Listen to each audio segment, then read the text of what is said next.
Budget भाषण के अंदर इस तरीके का नहीं हुआ, ये उचित नहीं है। अखिलेश जी प्लीज, मैं आपको मौका दूंगा। माननीय सदस्यगण, आइटम नंबर 1 श्रीमती निर्मला सीतारमण वित्त मंत्री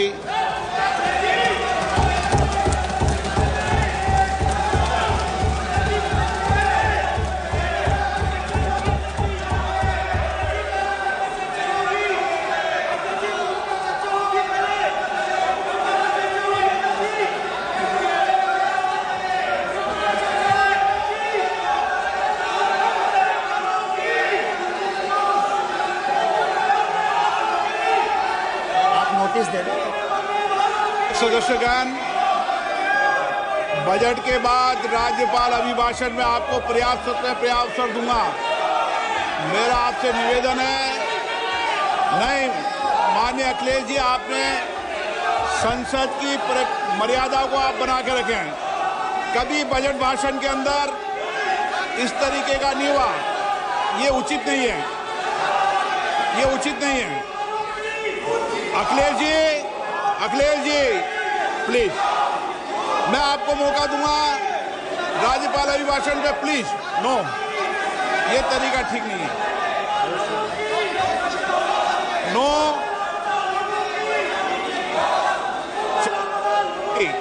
राज्यपाल अभिभाषण पर चर्चा होगी। नो तरीका। Honorable Speaker, I present the budget for 25-26. This budget continues our government's efforts to A. Accelerate growth, B. Secure inclusive development, C. Invigorate private sector investments, D.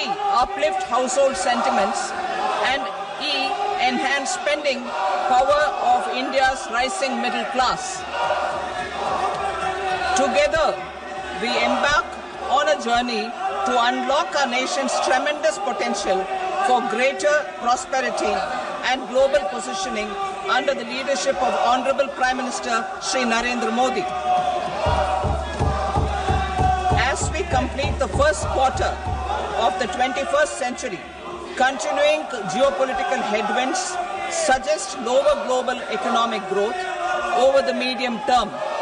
However, our aspiration for a Vikasit Bharat inspires us, and the transformative work we have done during our government's first 2 terms guides us to march forward resolutely.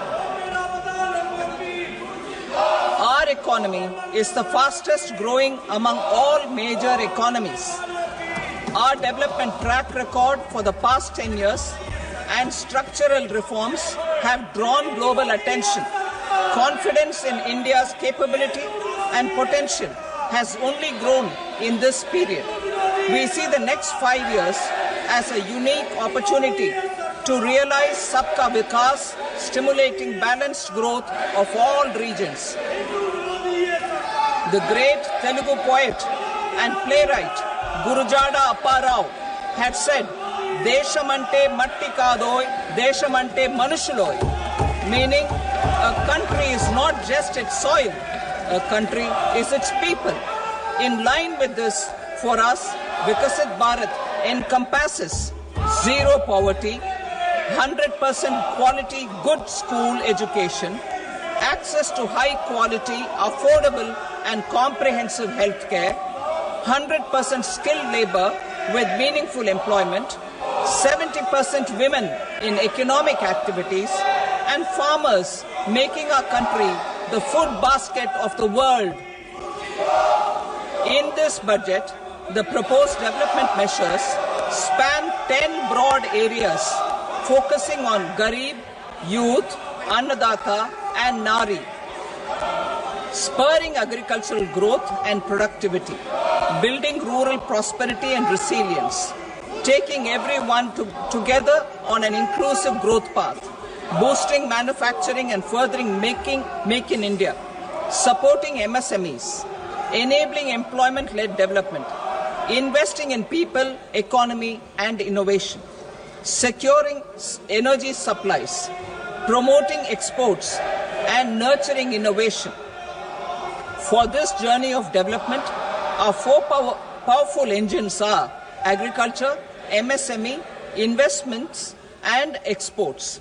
The fuel, our reforms, our guiding spirit, inclusivity, and the destination, Vikasit Bharat. This budget aims to initiate transformative reforms across 6 domains. During the first 5 years, these will augment our growth potential and global competitiveness. The domains are taxation, power sector, urban development, mining. आज budget आ रहा है, budget मायूस ना करे, budget आम लोगों को मायूस ना करे। बजट से महत्वपूर्ण है, अभी भी कुंभ में लोग अपने मोबाइल पे तस्वीर लेकर के, लोग खोया पाया केंद्र को पर जाकर के, और जगह जगह लोग जा रहे हैं और अपनों को ढूंढ रहे हैं। बेटा माँ को ढूंढ रहा है, बेटा पिता को ढूंढ रहा है, कोई नानी को ढूंढ रहा है, कोई अपनी बहू को ढूंढ रहा है। ये जो स्थिति है, और उस समय तब आप बजट ला रहे हैं, कम से कम इस पे ये बात साफ करे सरकार, क्योंकि कुंभ में मुख्यमंत्री जी ने न जाने कितनी बार जाकर के डुबकी लगाई है। देश के होम मिनिस्टर गए हैं वहां पर, स्नान किया उन्होंने, देश के डिफेंस मिनिस्टर गए, स्नान किया उन्होंने। अगर इतने बड़े लोग जा रहे हैं, और सुनने में आ रहा है कि आज वाइस प्रेसिडेंट भी जा रहे हैं स्नान करने, और आने वाले समय प्रधानमंत्री जी भी जा रहे हैं। सोचिए, जिस कुंभ में जाने चली गई हों, लाशों की गिनती नहीं बताई जा रही हो, जो खो गए उनके बारे में न बताया जा रहा हो, तो बजट ये महत्वपूर्ण हो। जिस कुंभ के लिए न जाने कितना बजट खर्च किया गया होगा, विज्ञापन चल रहे हैं, बुला रहे हैं लोगों को, 40 करोड़ लोगों को बुलाने का लक्ष्य था। ये डिजिटल महाकुंभ होगा। आप सोचिए, जहां पर डिजिटल कुंभ में सीसीटीवी लगे थे, क्या इनकी जानकारी में नहीं है? जो आपने आसमान में उड़ाने का काम किया था ड्रोन्स का, क्या आपको जानकारी नहीं है? तो ये बजट अपनी जगह है, लेकिन कुंभ महत्वपूर्ण है, जहां पर लाशें गई हैं और हिंदुओं की जान गई है। सरकार को जागना चाहिए, हिंदुओं की जान गई है, जो खो गए हैं, जिन्हें ढूंढने के लिए सरकार को कदम उठाने चाहिए। मैंने पहले भी कहा था कि सेना को दीजिए इंतजाम को, क्योंकि इंतजाम में सरकार फेल हुई है। सरकार केवल बुलाने में रही, इंतजाम में सरकार नहीं रही। और शाही स्नान, पहली बार ऐसा हुआ, साधु संतों ने मना कर दिया कि हम शाही स्नान नहीं करेंगे। उनको छिपाने के लिए फूल वर्षा की गई, जिससे कि संत लोग जान जाएं कि किसी की जान नहीं गई है। लाशें अभी भी हैं, आइडेंटिफाई नहीं हुई हैं। सूची आपके पास भी नहीं है। अगर आप भी मांगना चाहो, सूची नहीं दे रहे हैं, बताइए आप बजट ला रहे हो, लेकिन महाकुंभ जिसको दुनिया में आपने प्रचार किया, दुनिया से लोग आए, उसमें जान चली गई, उसकी गिनती नहीं है आपको। आप रुपए की गिनती यहां कर करके बताना चाहते हो। ये बजट मायूस ना करे, लेकिन सबसे बड़ी बात है, कुंभ में जो लोगों की जान गई है, वो प्राथमिकता है समाजवादी पार्टी की।